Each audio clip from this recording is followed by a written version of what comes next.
kitab dikarang oleh Syekh Muhammad Al-Maliki. Saya lupa bawa kitabnya ada di mobil.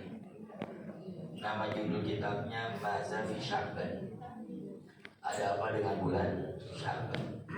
Setidaknya beberapa hal yang mesti kita pahami terhadap bulan Sya'ban. Yang pertama, 5 Sumya Sya'ban. Kenapa dinamakan bulan Sya'ban? Li'annahu yatasya'abu fi khairan katsir. Ulama sepakat karena bercabangnya amal kebaikan. Kata Sya'ban atau Sya'ba itu artinya cabang. Bulan ini cabang. Satu amal kebaikan bercabang menjadi 70 pahalanya. Nah, nanti di bulan Ramadan itu enggak terhingga karena Allah yang membalasnya.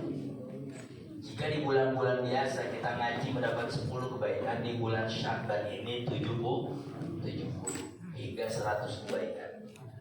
Nah, nanti di bulan Ramadan la idad illallah, tidak ada bilangan kecuali Allah yang memberikan bonus terbesarnya di bulan Ramadan.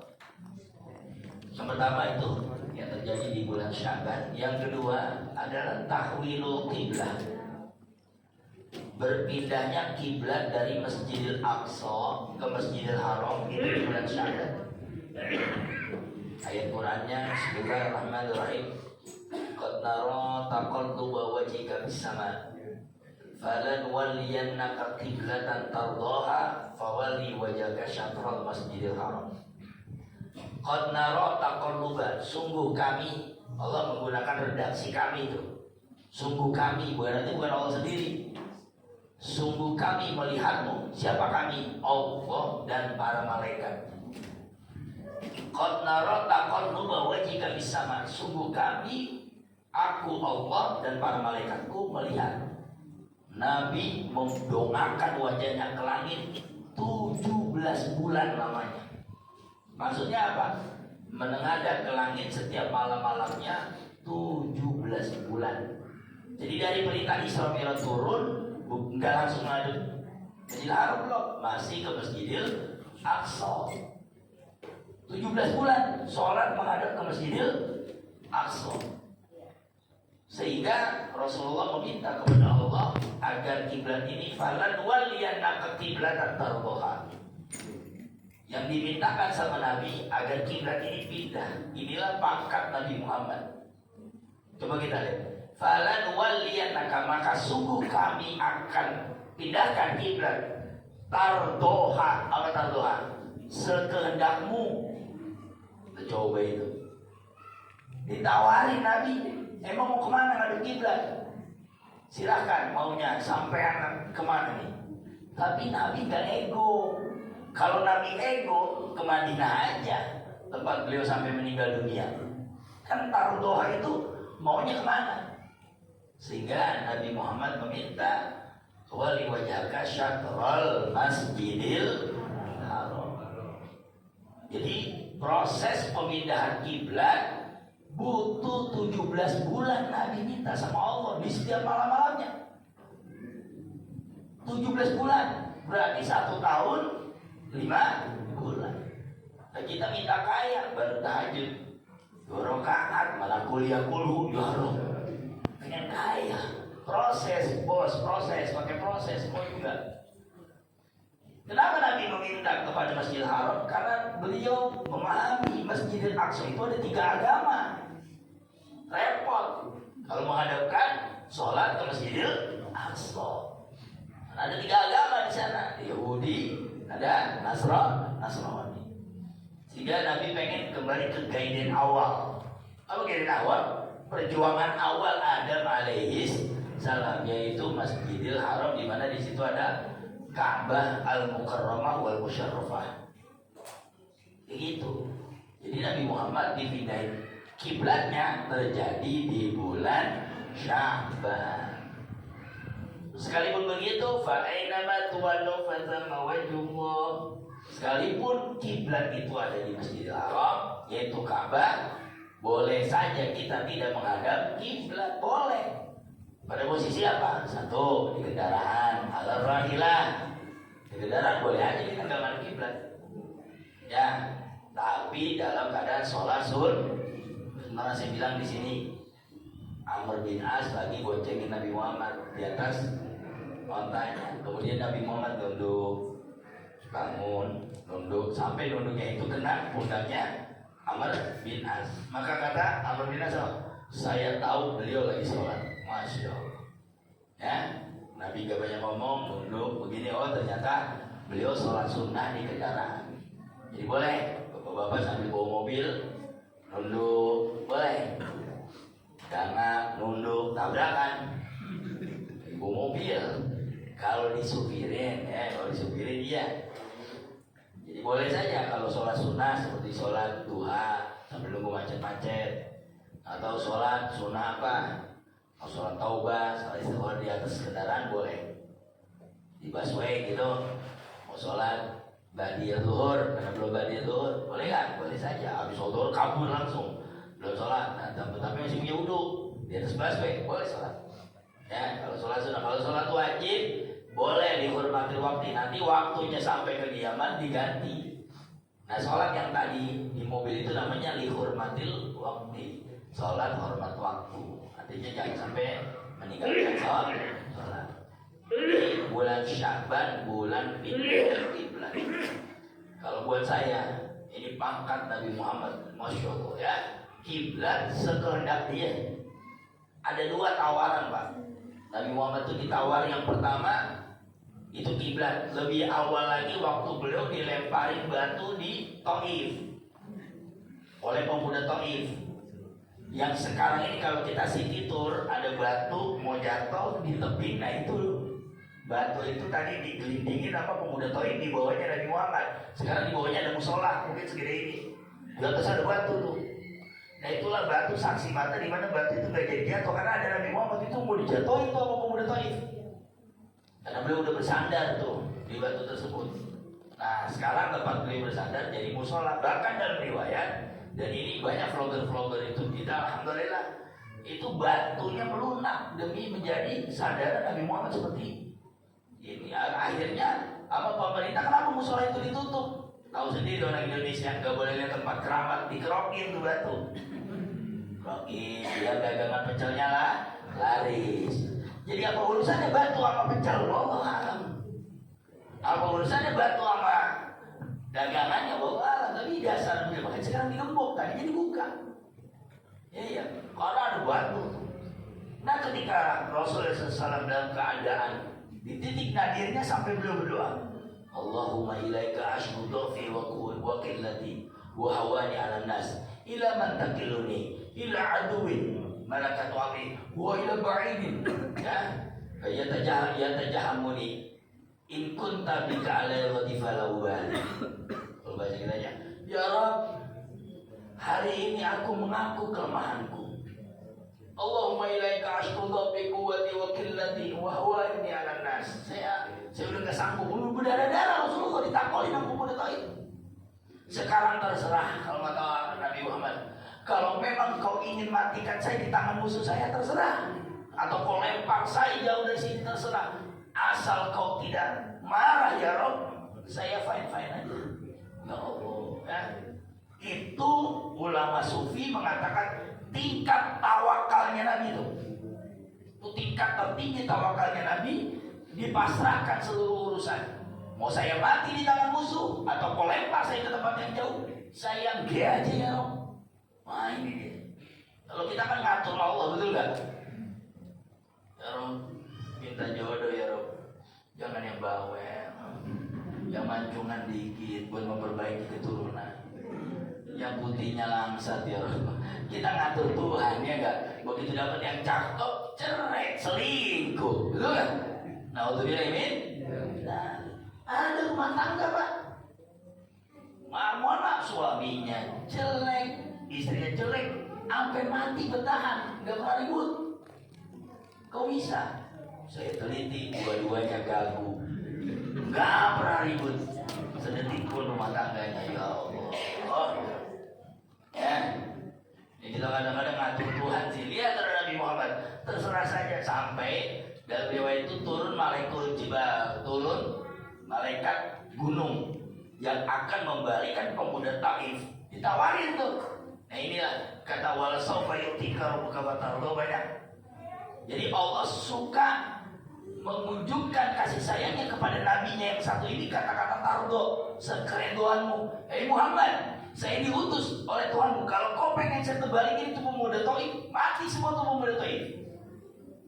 Tapi Nabi jangan dimatiin. Innahum la ya'lamun.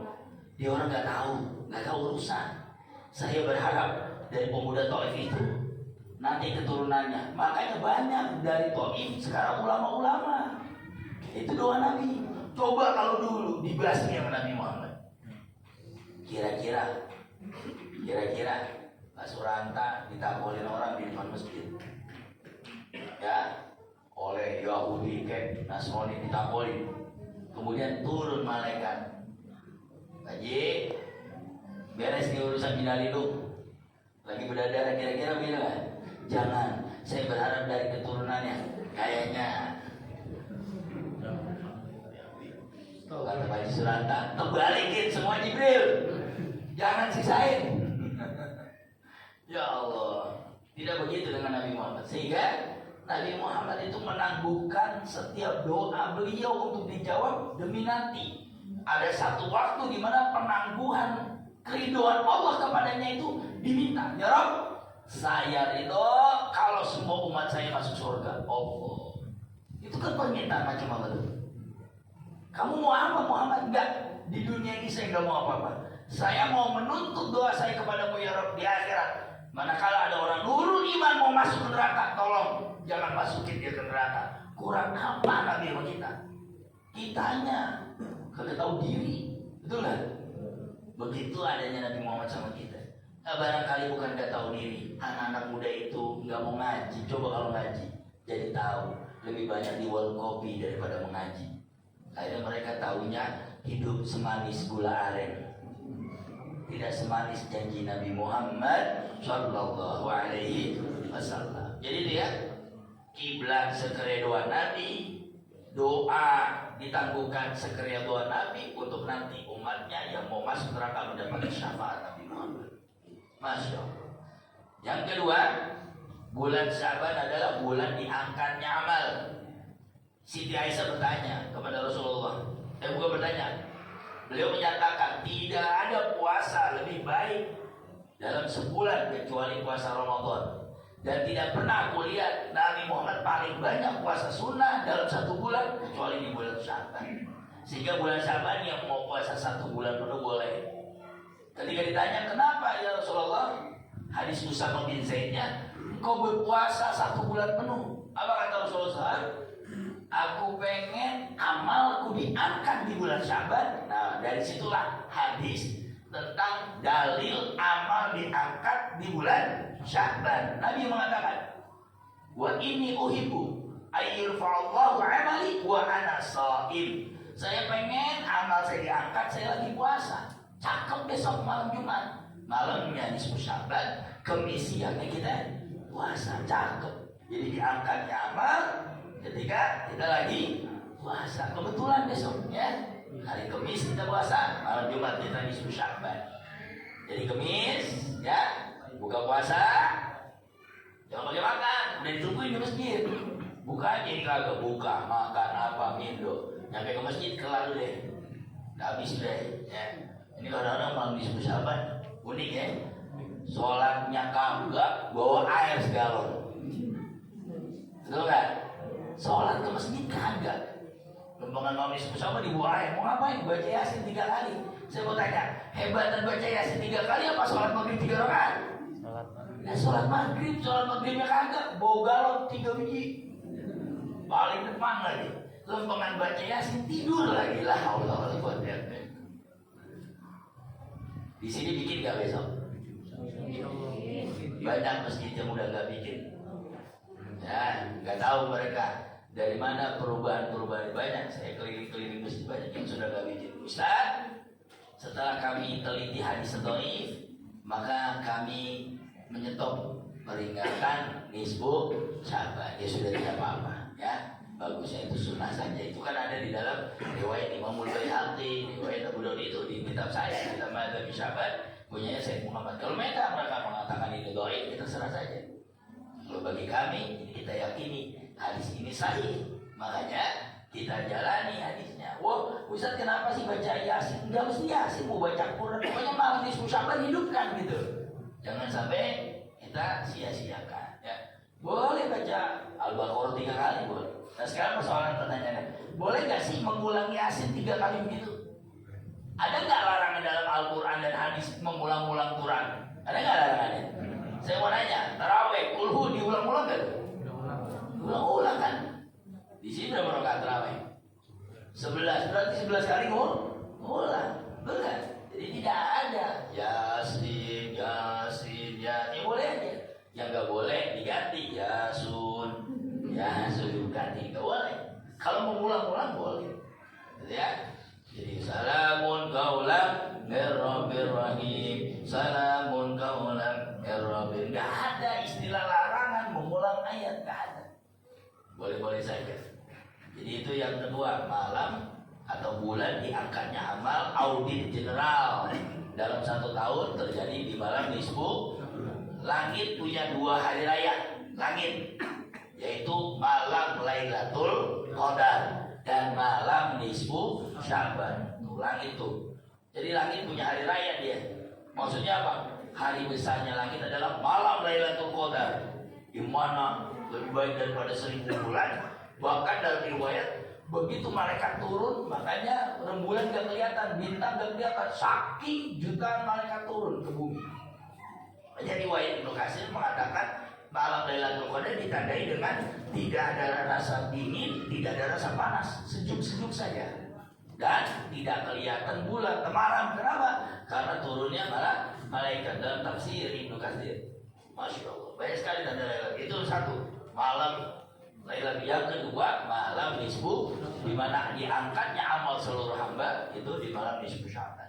Mudah-mudahan amal kita 1 tahun disucikan oleh Allah Subhanahu wa taala. Ayatnya mana? Yamullahu ma yasha wa yudhil wa 'indahu ummul kitab. Yamullahu ma yasha, Allah menghapus bagi yang dikehendaki, wa yusbit, dan Allah menetapkan, wa 'indahu ummul kitab, dan di sisi Allah adalah kitab yang paling hidup. Wallahu a'lam. Kita nggak bisa memaknai apa itu. Kalau bahasa kita tuh database. Ya, database perusahaan diaudit 1 tahun. Yang begini, yang begini, yang begini. Makanya bulan Sya'ban ini kita muliakan. Jangan sampai berleha-leha tidak menghidupkan malam daripada nisfu Sya'ban. Yang ketiga, bulan ini bulannya Nabi Muhammad. Kenapa? Ayat innallaha wa malaikatahu yusholluna 'alan nabi turunnya di bulan Sya'ban. Jadi perintah sholawat turunnya di bulan Sya'ban, sehingga bulan ini bulan paling banyaknya salawat kepada Nabi Muhammad sallallahu alaihi wasallam. Ada lagi di antara khazinah. Khazinah itu adalah khazanah Islam di Indonesia. Kalau sudah bulan Sya'ban dianggap bulan Roah. Kenapa bulan Roah? Bulannya arwah. Sebetulnya bukan begitu, bukan bulannya arwah. Jadi demi arwah kita disucikan menuju bulan suci Ramadan, kita bermaaf-maafan. Kamu orang Sunda teh munggahan gitu ya. Kalau orang Jawa apa? Nyekar. Datang ke kubur, datang ke orang-orang tua. Kenapa? Mau masuk bulan Ramadan. Jadi disucikan dulu. Jadi masuk ke bulan Ramadan gak ada lagi urusan musuh-musuhan. Ada yang tidak diampuni di bulan nisfu Sya'ban, apalagi di bulan Ramadan. Apa? Al-masyahid yang masih bermusuhan. Yang kedua, orang yang musyrik, masih mempercayai dukun dan yang lain sebagainya. Itu di bulan Sya'ban itu tidak diampuni dosanya. Wa na'udzubillahi min. Ya, al-masyahid ini yang menjadi ukuran. Karena hadis redaksinya keluar di bulan Sya'ban, Allah tidak mengampuni yang masih bermusuhan, sehingga diimplementasikan munggahan. Kalau datang mau masuk Ramadan pada bermaaf-maafan. Sebagian datang ke rumah saudaranya, sebagian datang ke rumah. Datangi dulu yang hidup, baru yang mati. Ini yang hidup dilewatin, yang mati didatengin. Kuburan babanya di samping rumah abangnya. Abangnya dicuekin aja. Datang ke kuburan, kata abang yang hidup lah, itu dia ke sana lagi kayak hidup gitu ya. Karena mungkin marahan sama abangnya. Dia masih marahan di bulan Nisfu Syaban nih, itu nggak diampuni nama Nabi. Baca tuh hadisnya. Illal masyahin, orang yang masih berseteru. Makanya bulan Syaban itu diimplementasikan menjadi munggahan, di mana bulan saling silaturahim. Saya kalau bulan-bulan udah munggahan tuh ingat orang tua ya, suka bawa rantang tuh buat babe, buat kopong gitu ya. Rantangnya 4 tuh, bawa sedir godok, tupat, ada semur deh. Nah rantang yang atas tuh kosong. Saya tanya banyak, kok rantang yang atas kosong? Katanya, ya saya ntar itu diisi duit sama kokong lu. Nah, itu namanya numpang masakin ya, bukan bawa. Soalnya kosong ya. Nah, ini 3 paling tidak. Perbedaan kiblat, diangkatnya amal, dan turunnya ayat sholawat atas Nabi Muhammad. Paling tidak 3 saya rangkum dalam kitab Mazafi Sya'ban. Intinya bulan Sya'ban ini bulan persiapan menuju bulan Ramadan. Harus mas, tadi imam kita baca itu. Setiap kali baca itu harus merinding pak. Allah, ya Allah sampaikan ke bulan Ramadan. Karena nggak semuanya sampai, betul nggak? Ada yang besok Ramadan meninggal. Murid saya udah siap baju lebarannya. Ada yang tinggal seminggu. Anaknya Pak Polisi. Murid saya di depan rumah saya. Baju lebarannya udah siap, apanya. Berarti ambil sama Allah. Bajunya udah dibeli. Karena kadang-kadang kita menganggap bahwa seolah-olah yang kita pikirkan ke depan kita akan sampai, belum tentu. Kadang-kadang mungkin ajal mendahului. Makanya doa kita, ya Allah sampaikan kami ke bulan. Nah kalau udah sampai ke bulan Ramadan jangan hianat. Kan doa dari Rajab. Ya Allah sampaikan kami ke bulan Ramadan. Bulan Syaban, sampaikan kami ke bulan Ramadan. Begitu sampai bulan Ramadan tidur. Begitu sampai bulan Ramadan kagak hatam Quran. Sampai Ramadan kagak terawih. Terus doanya mau nyampe bulan Ramadan mau ngapain? Betul kan? Kalau memang pengen disampaikan ke bulan Ramadan, jangan hianat. Kalau kita panjang umur sehat walafiat, maka isi Ramadan sebaik-baik. Itu adalah doa kita 2 bulan sebelumnya.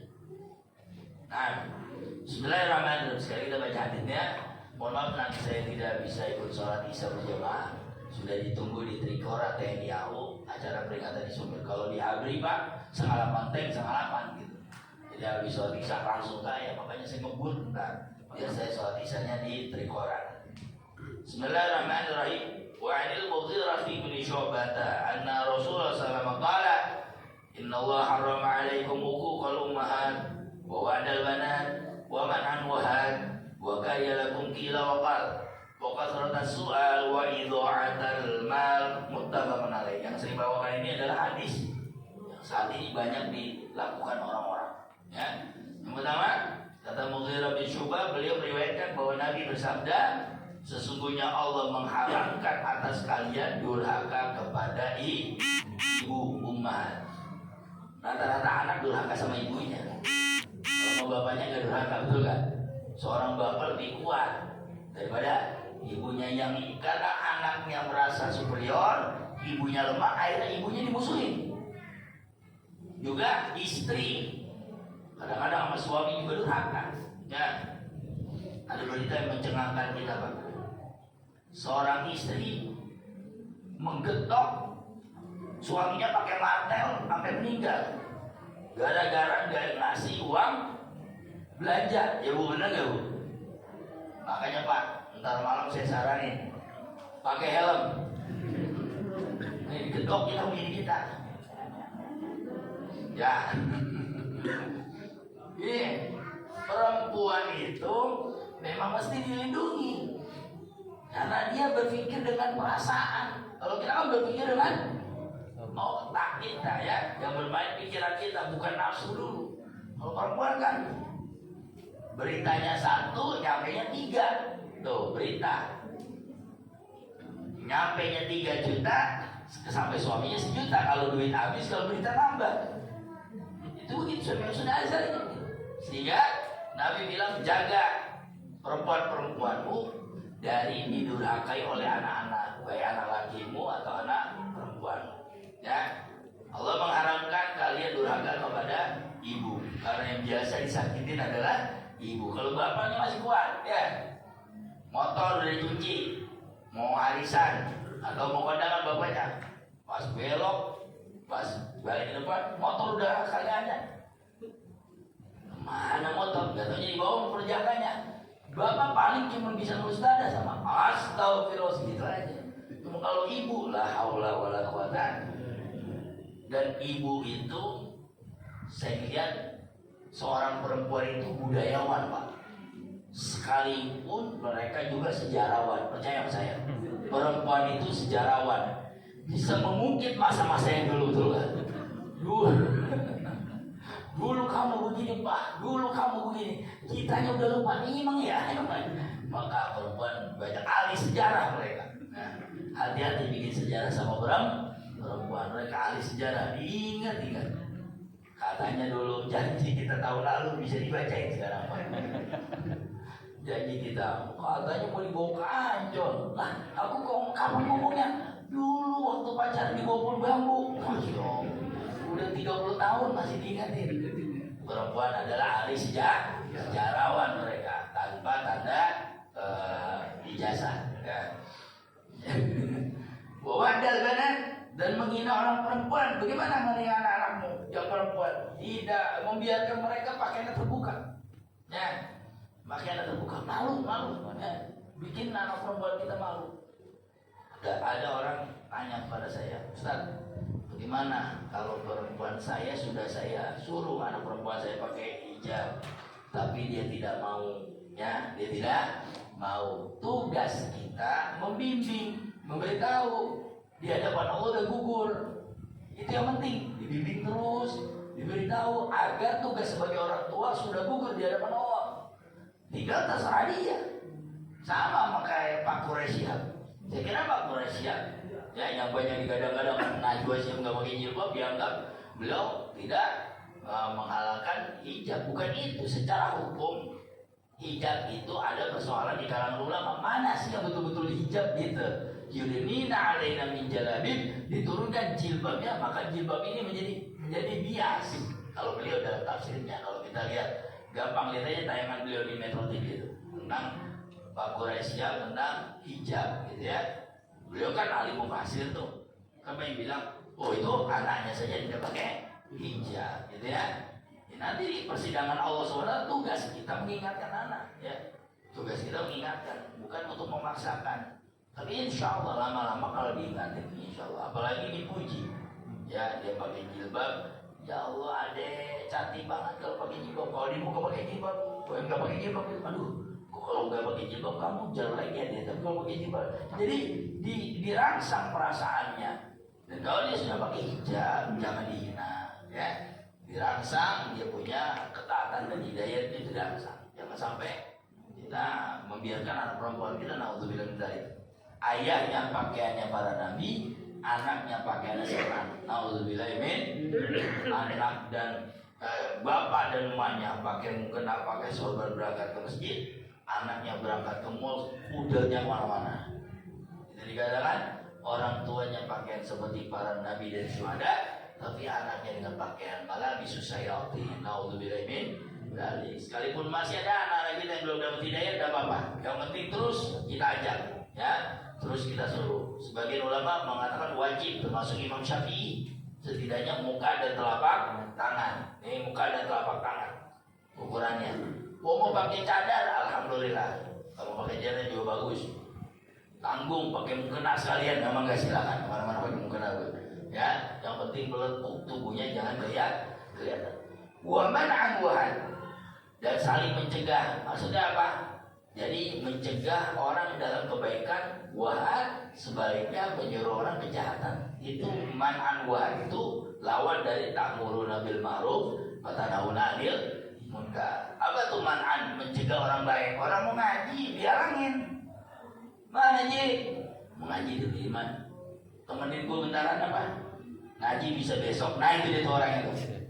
Ya, orang mau ngaji dihalangin buat urusan duniawi. Nah itu dia. Dua man'an wahan. Mau mana? Mau kumpul di RT di RW, ada urusan gotong royong apa? Gak usah, itu mau urusan dia. Nah itu dia orang itu, man'an wahan. Orang yang mencegah orang melakukan berbuat kebaikan. Wahan, dan orang menyuruh kemungkaran, ya. Ini berat ini ya. Jangan dibilang gak berat, berat sekali. 1000 ulama kalah dengan satu tanda tangan penguasa. Saya ulangi, mau vokal apapun 1000 ulama di negeri yang sifatnya hukum, satu tanda tangan penguasa kalah 1000 ulama. Saya udah merasakan itu soalnya. Satu tanda tangan RW kalah. Mau mimbar saya berapa ratus orang juga kalah. Satu tanda tangan RW aja. Ya, tempat judi ini disahkan oleh RW, kelar. Bagaimana gitu? Ya, paling nanti ada gejolak masyarakat, gangguan masyarakat, demo bisa ya. Ya, aspirasinya jadi itu. Itu baru kalangan RW, belum pada tingkatan level tertinggi, ya menteri, menparnya, bagaimana tempat-tempat prostitusi, bagaimana tempat-tempat kelapa gading, Pak. Kelapa gading, glodok yang kemarin. Itu bukan kebakaran, Pak. Bukan. Dibakar sama Allah. Ini orang yang berjoget, mabuk, api dari bawah. Itu sih bukan kebakaran, dibakar sama Allah. Mata kepala kita melihat ada orang mau videokan, ya Allah, itu manusia lagi pada teriak, ya memang lagi dibakar sama Allah.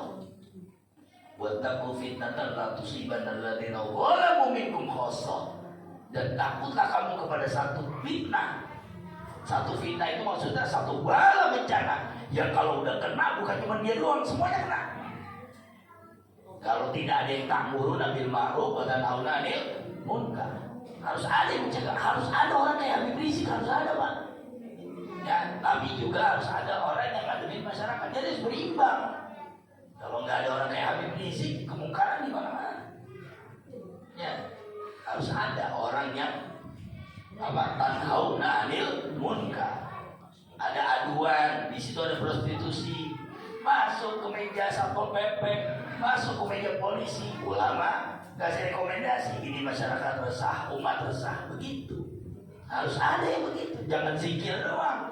Lihat orang prostitusi, lihat orang mabuk, lihat judi, ya Allah, ya Allah, ya Allah, subhanallah doang agak kelar. Masukin ke meja polisi aduan masyarakat. Jadi kemarin glodok itu tontonan dari Allah, dibakar manusia itu. Tiba-tiba ada perempuan, nah dia bagusnya banyakkan bukan Islam ya, karena ternyata itu kan tempat yang glamor. Itu ada yang ngadu seorang suami kehilangan, seorang istri kehilangan suaminya, ternyata ada dibakar oleh Allah. Ditanya, memang kemana? Suami saya izinnya mau ke kantor, anak saya izinnya mau ke acara ulang tahun, istri saya mau ke kantor, tapi kantornya kok di situ, malah dibakar oleh Allah. Lah, jadi jangan coba-coba bapak-bapak ya, kalau ke kantor aja, jangan mimpi kemana-mana. Bisa sekedar ngopi boleh, warkop boleh. Tapi jangan sampai kayak begitu, ngadu sama istri ke kantor, ternyata foya-foya dengan pelacur-pelacur, dibakar oleh Allah. Pandangan mata kita, saya ngeliat video tayang itu, benar-benar astagfirullah, Allah lagi membakar di hadapan kita. Makanya bersyukur kepada Allah Subhanahu Wa Taala, anak-anak kita mudah-mudahan dilindungi dari penyakit sosial. Itu penyakit sosial itu, ya, penyakit masyarakat. Alhamdulillah. Wa kariya lakum qila wa qal. Dan saling membenci di antara kalian karena suka ada perdebatan. Hindari perdebatan. Ambil jalan tengahnya kalau ada perdebatan. Beda debat, beda diskusi. Kalau debat kusir, saling-saling masalah ego. Tapi kalau diskusi bagus. Apa sih bedanya? Diskusi pakai ilmu. Misalnya gini, kita diskusi masalah tauhid tentang mujassimah Allah. Apakah Allah bertangan? Apakah Allah pakai kursi? Apa Allah bersemayam di atas aras? Kemudian didiskusikan berdasarkan ilmu. Itu boleh. Yang nggak boleh, di pinggiran masjid ngomong Allah kan ada tangannya. Wah nggak ada ya. Itu debat itu namanya debat kusir, debat nggak pakai ilmu. Jadi tinggalin perdebatan yang tidak manfaat. Makanya kalau ada tayangan YouTube atau video short yang tentang mujassimah itu menjisimkan Allah, langsung di skip aja. Yang nggak usah ikut-ikutan. Salah satu bentuk kebaikan seseorang meninggalkan yang gak manfaat. ngomongin Allah bertangan, Allah berkursi, Allah kalau pakai suara pakai abjad, pakai bahasa Arab. Allah kalau ngomong sama Nabi Musa ini pakai bahasa Inggris apa enggak? Itu hanya mengurangi keimanan. Tinggalin kayak gitu. Itu bukan porsinya kita, itu porsinya kalangan santri yang lagi mengkaji kitab tauhid. Boleh, tapi kita tidak boleh. Ya, seperti Sidratul Muntaha. Ketika Nabi yang di Sidratul Muntaha dipikirin, jadi Sidratul Muntaha itu pohon besar yang kalau dikelilingin 70 tahun perjalanan belum sampai tuh keliling pohon diameternya. Dipikirin dah, kayak pohon sengon kali ya gedenya. Terus saya pikir gitu.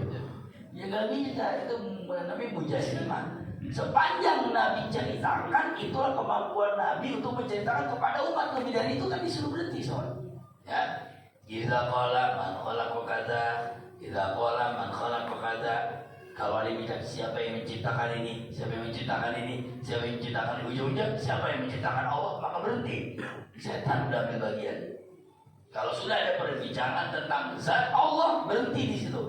Kamu bukan pada otoritas kamu. Pikirin aja tuh bulu, jangan pikirin Allahnya. Kata Allah kayak Nabi kan, tafakkaru fi khalqillah wala tafakkaru fi zatillah. Jangan ngomongin yang di atas langit, yang di bumi aja nggak sampai kita. Nih, ini alis bulu bukan nih? Bulu. Ini bulu bukan nih? Bulu. Ini di tubuh kita banyak bulu gak nih? Tapi ambil mana yang tumbuh sama yang kagak tumbuh. Ini alis kagak ada gondrong-gondrong, itu kan? Loh ini rambut. 2 minggu sekali kita potong. Sama-sama bulu. Hormonnya sama. Yang ini ngerti. Bisa dibayangin kalau yang ini gak ngerti. Gondrongnya kayak apa? Betul? Kumis, jenggot, itu bulu, cambang. Semua bulu aja tahu aturan. Segitu aja kita gak paham deh. Pisang, ada pisang ini, pisang itu, pisang tanahnya sama. Dan pisangnya beda-beda. Kelapa, siapa yang masukin air di dalam kelapa? Botak kita mikirin. Betul kan? Udah pikirin itu tuh. Jangan pikirin zat Allah. Dialog yang mesti kita tinggalkan tuh. Dialog Ustaz Somad kayak Adi Hidayat kayak Khalifah Salama kayak Salafi Wahabi, ketemu NU, ketemu itu dialog itu tinggalin. Umat gak usah ngomongin kayak gitu. Apa? Tuh dialog yang bagaimana Allah? Apakah Allah berkursi? Apakah Allah duduk di aras, duduk kayak kita begini? Haram itu omongan. Apalagi omongan itu di media sosial. Naik dah bocah baru kemarin. Naik dah anak SMA bisa membodohi Buya Yahya. Anak bocah kemarin dengan akun-akun fake-nya bisa ngata-ngatain orang sekali Ustaz Somad, ya. Sekali berkatakannya ya sejauh dari salafinya. Bukan wilayah kita. Mereka itu wilayah ilmu. Kita mau debat kusir, nah Nabi bilang jauhi hal kayak gitu. Ya, kalau masalah fikih boleh kita debat. Ya, Usoli mana Usoli? Begini, ya. Ada yang Usolinya begini Pak. Oh, wah berani. Kayaknya nyerah banget dia sama Allah. Oh, ada yang begitu. Ada yang cepet banget. Allah, nah di situ boleh didebat. Kalau macam halal, haram, sah, makruh, batal, boleh didebat. Ada ilmunya. Tafanunnya jelas. Fakultasnya jelas. Oh ini masalah ini. Tapi kalau sudah masalah isim, Allah begini, wa na'udzubillah min dzalik. Jangan. Saya aja nggak berani membuka pasal. Jadi Ustaz ngajar tauhid, waduh ngajar tauhid apa yang saya ngajarin ini? Ya paling kita mengajarkan wujud idamaqah mukhalafatul hawadith iyamuhu binafsihi wa daniyat kudrat. Itu pun diambil dari Al-Quran. Masih disalahin. Siapa bilang sifat Allah cuma 20? Masya Allah. Bukan sifat Allah 20, itu dirangkum dari ayat-ayat Al-Quran. Sami'an, basiran, mutakalliman. Itu kan semua dalam Al-Quran. Bukan dirangkum kemudian dibikin sifat Allah 20. Itu hasil rangkuman dari Al-Quran. Gak pernah ulama itu ngambil sekaya-kaya dewe gitu ya. Nah, kemudian yang terakhir, yang kedua, wa kasratas su'ali, dan banyak nanya. Maksudnya nanya. Akhirnya ngaji kagak nanya mulu. Ya, ngaji kagak nanya mulu. Ini begini kak, ini begini kak. Orang kalau banyak nanya itu kayak Yahudi. Disuruh potong sapi, ditanya sapinya bagaimana, warnanya begini. Yas'aluna kalif, yas'aluna kawa yas'alu. Akhirnya dia kata yas'alun, mereka bertanya. Akhirnya karena banyak jawaban, sapinya harus benar, harusnya begini. Waktu itu kan begitu. Kata Nabi Musa, potong sapi. Sapinya yang bagaimana? Yang gemuk, yang modelnya bagaimana? Terus karena orang Yahudi nanya mulu, jadi aturan terlalu banyak. Karena terlalu banyak nanya. Kasrata soal. Mending kalau nanya itu solutif, itu bukan solutif. Ya kadang-kadang nanya itu, nah sejelek-jelek nanya, mohon maaf ya. Sebagai jamaah, sejelek-jelek nanya jalan nanya yang menguji ustaz, nggak boleh Pak. Ya, itu nggak punya adab. Wah, gue pengen tahu nih ustaz ilmunya, nanya, Tat, Allah di mana? Nggak coba itu. Gue pengen tahu nih ilmunya ustaz, Tat, Allah di mana? Kamu ustaznya dipanggil aja, sini dah. Ditempelin. Belum Pak, kok saya ditempelin? Saya mau tanya, sakit gak? Iya, sakit. Sakitnya yang mana? Ini nih sakit, itu bukan sakit. Pertemuan antara kulit dengan benturan yang keras menghasilkan sifat biru lebam. Bukan sakit, sakitnya nggak bisa ditunjukkan, tapi rasanya bisa. Itulah Allah. Oh, kata muridnya, lu sih pakai nanya ditempelin. Itulah Allah. Allah tidak bisa dilihat, diindrawikan, tapi bisa dirasakan. Sebagaimana rasa sakit. Coba lihat anak muda yang patah hati. Emang patah hati artinya patah. Coba lihat ketika ditolak sama si Astuti. Ya kan, aku cinta padamu. Kau tidak selevel dengan aku. Masya Allah. Dia patah hati, pelangap-pelongok. Padahal hatinya nggak patah. Perasaannya yang mata, perasaannya. Akhirnya karena dari rasa yang gak enak itu, makan kagak enak, jalan seok, ada botol ditendang, ada kucing ditendang. Ya, kok bisa begitu? Padahal sebuah patah hati bukan artinya patah. Itu cuma ungkapan, itu baru rasa. Bagaimana dengan rasanya Allah yang menciptakan badai, hujan, nikmatnya sejuk, matahari, wallahu a'lam. Yang terakhir, wa idha'atal mali, dan menghambur-hamburkan harta. Banyak ditunjukkan ya, di mana orang, saya baru beli mobil 17 miliar. Wow. Ada lagi vlogger, boleh kau gini nih, buka kaca.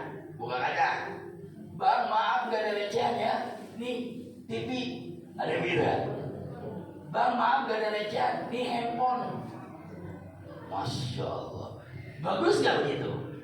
Itu namanya idha'atul mal kalau buat saya. Masuk kategori menghambur-hamburkan harta, tidak tepat sasaran.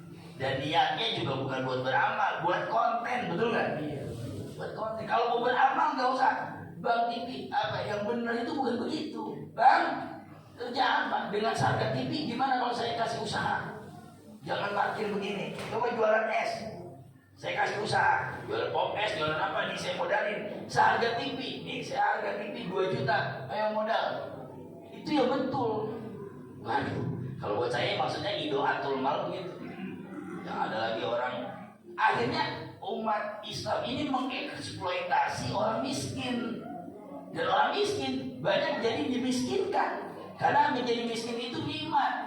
Asal ketemu Raffi Ahmad dapat 15 juta. Mendingan sih jadi kayak orang miskin aja deh. Nah itu gak mendidik umat ya. Idha'atul mal itu menghambur-hamburkan harta. Wallahu a'lam bishawab. Al-Fatihah.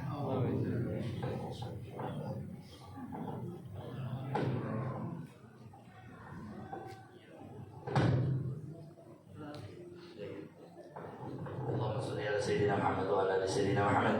Allahumma ij'alna minal ladzina yastami'una al-qawla fayattabi'una ahsana. Wa inna ila rabbina turja'un. Rabbana hab lana min azwajina wa dhurriyyatina qurrata a'yun waj'alna lil muttaqina imama. Rabbi ij'alni muqimas shalah wa min dhurriyyati rabbana wa taqabbal du'a. Wa sallallahu sayyidina Muhammadin walhamdulillahi rabbil alamin. Assalamualaikum warahmatullahi wabarakatuh. Waalaikumsalam warahmatullahi wabarakatuh. Untuk laporan keuangan terhadap 1 malam pertanggal 8 bulan 2 saldo sampai dengan